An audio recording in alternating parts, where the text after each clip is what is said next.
Hello everyone, welcome to Discover This, or welcome back. Today we're at San Diego State University and we're going to take a little bit of time and talk about the music history anyway of Aztec Bowl.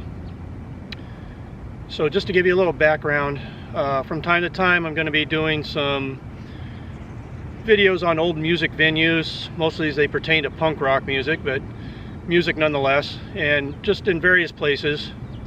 And I've done a couple, and I got a comment after one of them that suggested maybe I do one on Aztec Bowl.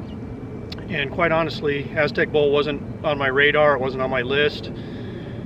So I started doing some history, or research on the history of it, and I found some stuff that was very interesting to me anyway. So Kevin W., thank you for the suggestion, and this video is for you. So Aztec Bowl opened on October 3rd, 1936, and it was expanded in 1948, but initially it was built for football and commencement ceremonies and things like that. And these bleachers, that's really all that's left right down there, those bleachers, and on the other side when we get there, initially they held about 12,000 people in the bleachers, but for concerts it was expanded, and with people on the field and whatnot, it could hold about 20,000 plus, depending on the show. So we're going to do the shows in chronological order, with the exception of one event that I'm going to save till the end that will be out of order, just because of the history involving it, and that's just the way I want to do it. So onward we go. Alright, so we're at the this would be the north end of Aztec Bowl when it existed, and Aztec Bowl ran north to south, and then this new arena that you see there in front of you, that's running east to west. So just to give you an orientation. Now most of the shows, the concerts, the stage was set up here at the north end, with the exception of one, as I was doing my research anyway. And that would have been the first music festival that was held here at Aztec Bowl. And that was on May 11th, 1969. And it was headlined by Canned Heat, and also featured the Grateful Dead, and the first San Diego performance of a young guitarist from Tijuana by the name of Carlos Santana and his band Santana. Now this show here in San Diego was with these bands was 3 months before Woodstock, and the show's promoter was a gentleman by the name of Roger Hedgecock.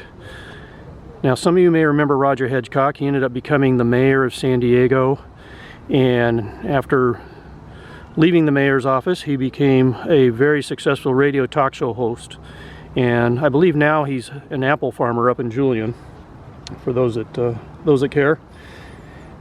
But anyway, after Roger Hedgecock got all his permits and permissions and things to hold this festival, he needed security.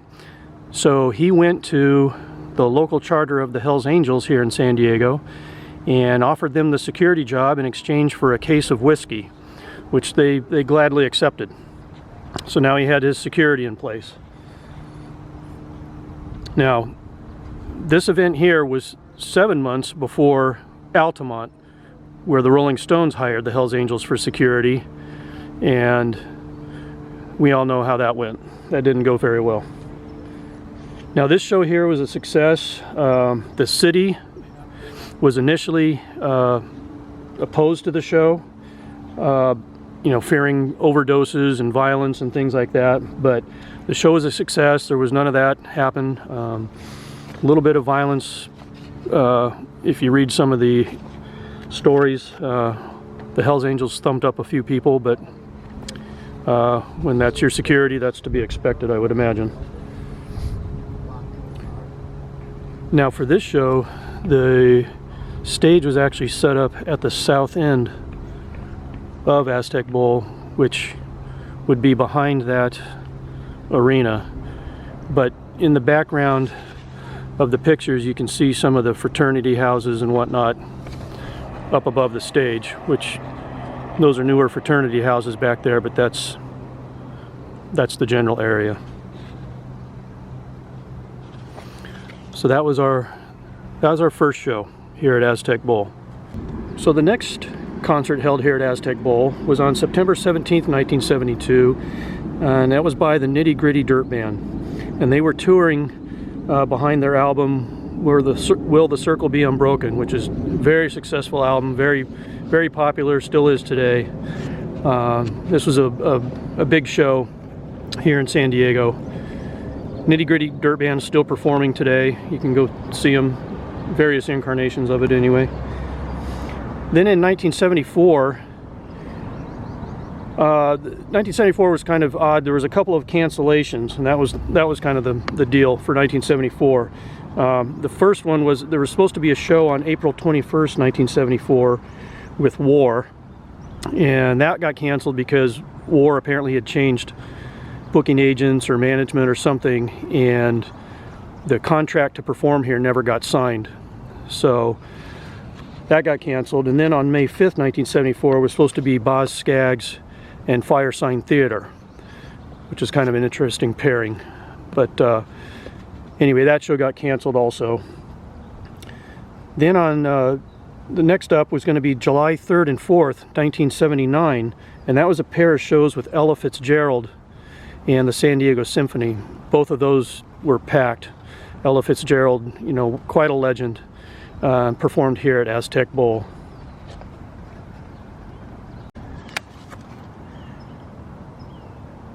Now next up was a show on August 24th, 1979, and that was a concert with conductor Andre Castellanos and guitarist Angel Romero.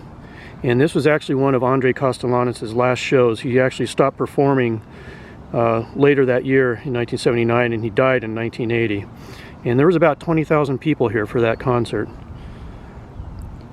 August 22nd, 1980 was Henry Mancini here at Aztec Bowl. And then on July 3rd, 1981 was jazz pianist George Shearing, and he performed here at Aztec Bowl. So next up, interestingly enough, was a show by Las Vegas legend Robert Goulet. And he was also an actor who, you know, he was on Fantasy Island and Police Story and later years King of Queens. You know, played in Get Smart, In the Heat of the Night, Love Boat, that kind of stuff. But, you know, he's a Vegas entertainer, and he did a show here at Aztec Bowl.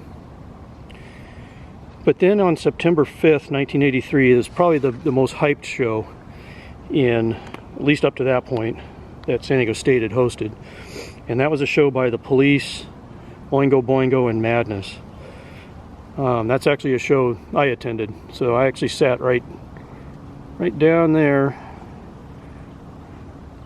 a little ways down on these cement bleachers, and then the stage would have been right over there, just on the other side of those trees. These pine trees actually wouldn't have been there, and these pine trees wouldn't have been there at the time. But anyway, the initial allotment of about 19,000 tickets sold out right away, so the promoters added another 1,000. And while they had been given permission to have 30,000 people, the university wanted to cap it at 20,000 apparently. Now, with the stage at the north end, the south end had, again, all the fraternity houses and things like that. So there was people on the roofs of the fraternity houses watching the show that day. But anyway, this concert was a major success here at San Diego State. So the next show was a show by Crosby, Stills, and Nash on September 1st, 1984.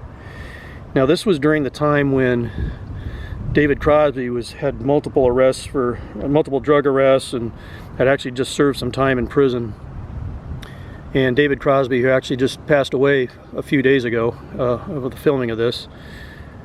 Anyway, but September 1st, 1984, Crosby, Stills, and Nash played here. Then we skip from 1984 to June 17th, 1989, and that was X-Fest by local radio station 91X.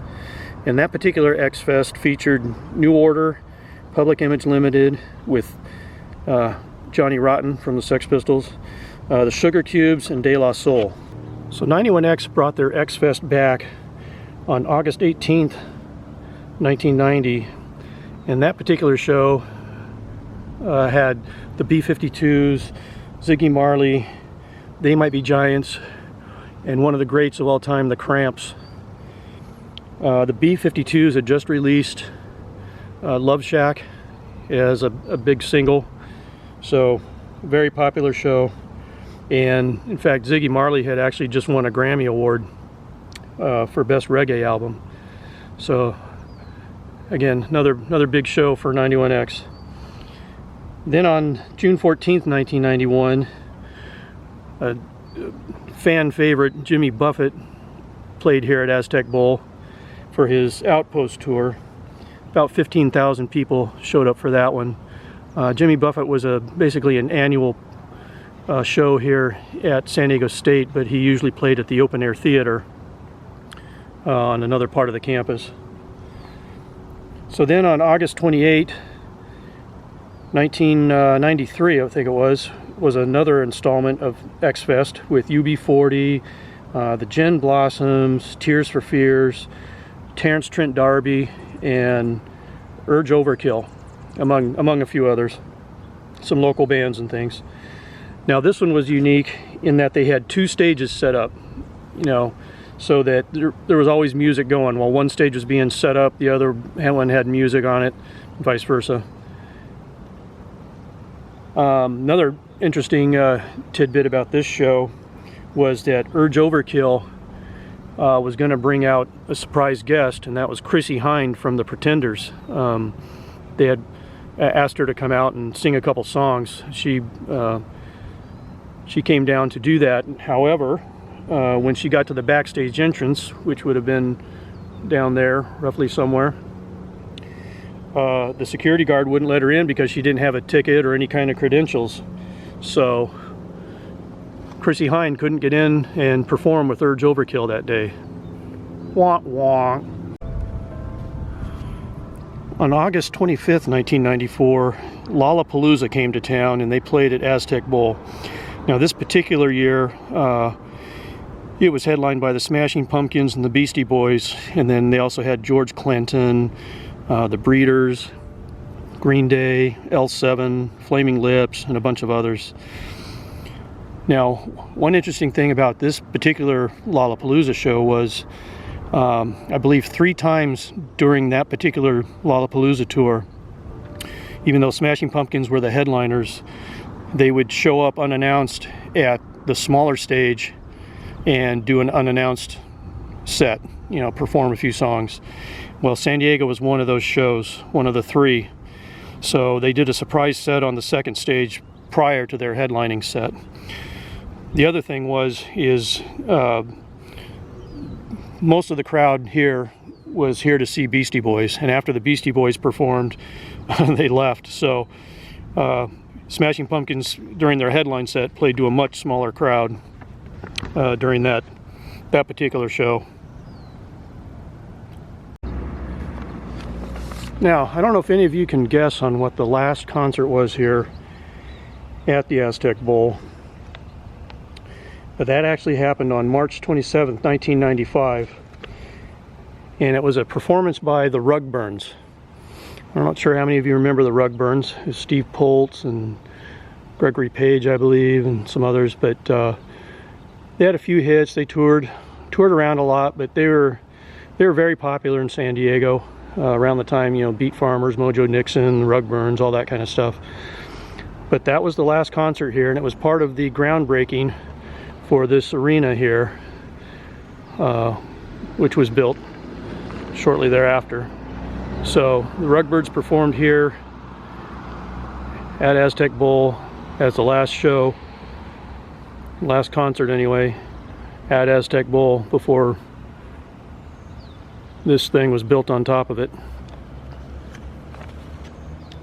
So the last event we're going to talk about isn't actually a concert, and it's the one that's out of order. But the historical significance, at least in my opinion, is the reason I put it here at the end.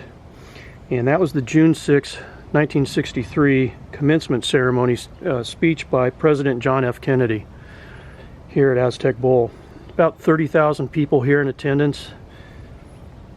And John F. Kennedy was actually awarded an honorary doctorate of law degree, which was the first time the California State University system had awarded an honorary degree. Now, John F. Kennedy had been to the Marine Corps Recruit Depot down near the airport in San Diego earlier in the day, and then he traveled here to San Diego State, and he came down El Cajon Boulevard east, and then he turned north onto College Avenue to get to San Diego State, all the while in his convertible, waving to the crowd. There's a lot of crowd had come out to see him.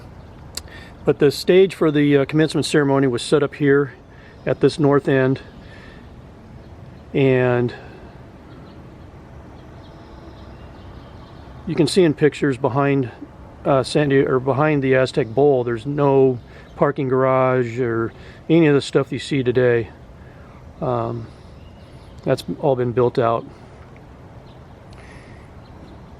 But one of the other historical things about this, at least in my opinion, was the fact that John F. Kennedy was assassinated just 5.5 months after giving this speech here in San Diego at Aztec Bowl.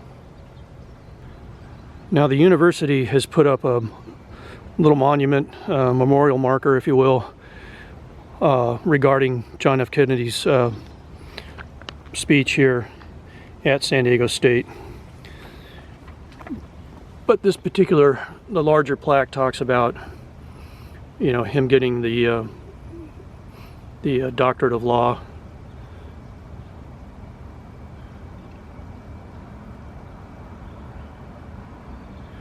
And then the plaque down below is just a quote from his speech that day.